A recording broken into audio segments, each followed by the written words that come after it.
नमस्कार साथियों, स्वागत है आप सभी का YouTube के द कॉन्सेप्ट चैनल पर। साथियों, आज के सेशन में हम प्रोटीन्स के विभिन्न पहलुओं पर बातें करेंगे, जैसे कि प्रोटीन्स के निर्माण कैसे होते हैं, प्रोटीन्स के एकलक कौन होते हैं, प्रोटीन्स के स्रोत क्या होते हैं, साथ ही साथ संपूर्ण प्रोटीन की संज्ञा हम किसे देते हैं आदि से जुड़े हुए उन तमाम पॉइंट्स को कवर करेंगे जहां से एग्जाम में क्वेश्चंस बनते हैं। तो चलिए सेशन की शुरुआत करते हैं। जैसा कि मैंने बताया कि आज के सेशन में हम प्रोटीन्स के विभिन्न पहलुओं पर बातें करेंगे। तो प्रोटीन से जुड़ा हुआ सबसे पहला और महत्वपूर्ण क्वेश्चन बनता है कि आखिर प्रोटीन होते क्या है या प्रोटीन क्या होते हैं। तो प्रोटीन एक प्रकार का जटिल नाइट्रोजन युक्त कार्बनिक पदार्थ होते हैं। इस लाइन को आप लोग सीधे तौर पर दिमाग में सेट रखेंगे, क्योंकि यह एग्जाम में कई बार पूछा है कि प्रोटीन क्या होते हैं। तो प्रोटीन एक प्रकार का जटिल नाइट्रोजन युक्त कार्बनिक पदार्थ होता है।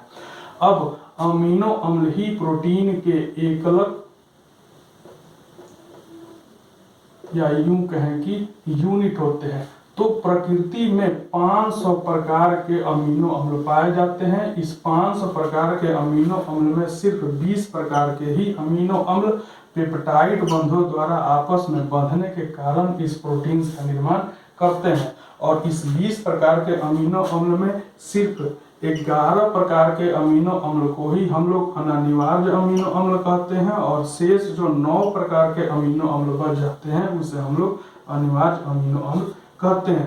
तब आपके मन में एक प्रश्न उठेगा कि आखिर इस 11 प्रकार के अमीनो अम्ल को हम लोग अनिवार्य अमीनो अम्ल क्यों कहते हैं, और ये जो शेष 9 बच जाता है इसे हम लोग अनिवार्य अमीनो अम्ल क्यों कहते हैं। तो आइए इस चीज को समझते हैं।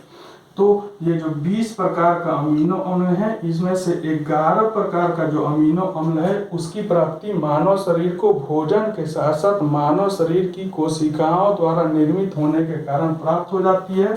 इसीलिए इस 20 प्रकार के अमीनो अम्ल को हम लोग अनिवार्य अमीनो अम्ल कहते हैं, और शेष जो 9 प्रकार का अमीनो अम्ल बच जाता है उसकी प्राप्ति सिर्फ और सिर्फ भोजन के द्वारा ही मानव शरीर को प्राप्त होती है। इसीलिए इस 9 प्रकार के अमीनो अम्ल को हम लोग अनिवार्य अमीनो अम्ल कहते हैं।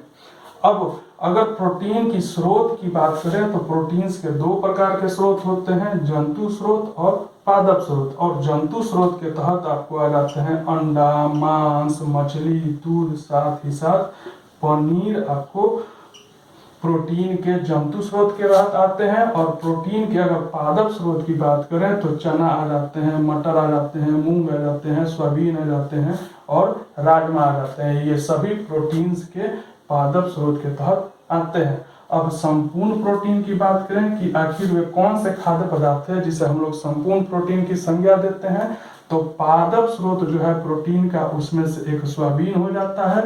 और प्रोटीन के जो जंतु स्रोत हैं ये सभी आपको संपूर्ण प्रोटीन के तहत आते हैं, यानी कि पादप स्रोत वाला सोयाबीन और जंतु स्रोत यानी पशु प्राप्त खाद्य पदार्थ दूध, मांस, मछली, अंडा और पनीर, ये सभी आपको संपूर्ण प्रोटीन के तहत आते हैं। तो सोयाबीन और पशु प्राप्त खाद्य पदार्थ को हम लोग संपूर्ण प्रोटीन की संज्ञा क्यों देते हैं, क्योंकि इनमें ये जो 9 प्रकार के अनिवार्य अमीनो अम्ल हैं इसमें पाए जाते हैं। इसीलिए हम लोग सोयाबीन और पशु प्राप्त खाद्य पदार्थ को संपूर्ण प्रोटीन की संज्ञा देते हैं। अब आगे प्रश्न बनता है कि प्रथम श्रेणी का प्रोटीन हम किसे कहते हैं। तो प्रथम श्रेणी का प्रोटीन हम लोग पशु प्रोटीन को कहते हैं, और सोयाबीन ही एकमात्र गैर पशु प्रोटीन है जिसमें सभी अनिवार्य अमीनो अम्ल पाए जाते हैं। तो अमीनो अम्ल की संख्या अनिवार्य कितनी हो जाती है? 9। अब देखिए, अब प्रोटीन के गठन में किन किन तत्वों का योगदान होता है। तो प्रोटीन के गठन में 4 तत्वों का योगदान होता है। वे 4 तत्व कौन से हो जाते हैं? कार्बन, हाइड्रोजन, ऑक्सीजन और नाइट्रोजन। ये मुख्य रूप से प्रोटीन्स के गठन में महत्वपूर्ण भूमिका निभाते हैं, यानी कि कार्बन, हाइड्रोजन, ऑक्सीजन और नाइट्रोजन के एक समान अनुपात में संयोग से ही इस प्रोटीन के निर्माण होते हैं। इसके अलावा प्रोटीन में लौह, आयोडीन, फास्फोरस, गंधक के अंश अल्प मात्रा में पाए जाते हैं। अब मानवों को प्रोटीन की आवश्यकता कितनी मात्रा में किसको होती है इसकी बात करें तो तरुणों यानी कि नवयुवकों को प्रोटीन की न्यूनतम यानी कम मात्रा आवश्यक होती है, और वृद्धों को यानी कि जो वृद्ध व्यक्ति हो उनको प्रोटीन की अधिकतम मात्रा की आवश्यकता होती है। फिर अगर महिलाओं की बात करें तो प्रतिदिन कार्यशील यानी कि जो महिला शारीरिक परिश्रम करती है उनको प्रतिदिन अपने भोजन में 45 ग्राम प्रोटीन की मात्रा शामिल करनी होती है, और जो स्तनपान कराने वाली महिलाएं हैं उनको प्रतिदिन 70 ग्राम प्रोटीन की आवश्यकता होती है। अब प्रोटीन की विकृत यानी प्रोटीन को खंडित कौन कौन करते हैं और प्रोटीन को खंडित कौन नहीं करते हैं, इसकी बात करें तो प्रोटीन को विकृत या खंडित करने वाले में आपको ऊष्मा आ जाते हैं, एक्स किरणें आ जाते हैं, भारी लवण धातु आ जाते हैं। यानी कि ऊष्मा, एक्स किरणें और भारी लवण धातु आपको प्रोटीन को विकृत यानी कि खंडित करते हैं, और अवरक्त विकिरण जिसे हम लोग इंग्लिश में इंफ्रारेड कहते हैं, यह प्रोटीन को विकृत नहीं करते हैं।